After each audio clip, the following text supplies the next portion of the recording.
কি নাম ছেলে? পরান তুলে কোথায় বাড়ি? বেল পাহাড়ি। কি আছে সেথা? দারিদ্রতা, কি আছে সেথা? দারিদ্রতা। আর কিছু নাই?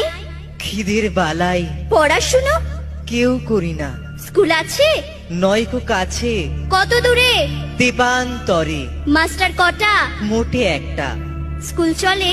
গোলেমালে বাবা আছেন? স্বর্গে গেছেন।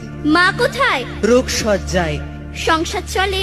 ভিক্ষা পেলে থাকিস কোথায়? গাছের তলায়। ঝড় বাদলে? ভিজি জলে ডাক্তারখানা? একটাও না। অসুখ বিসুখ? সব ঝাড়ফুঁক। পূজা পার্বণ? শুধু শালবন। হিন্দু না বৌদ্ধ? জনযুদ্ধ। কেন হোলি? কি করে বলি? পুলিশ আসে? মাসে মাসে এসে কি করে? মারে ধরে, তারপরে? জেলেও পড়ে। কি নাম ছেলে?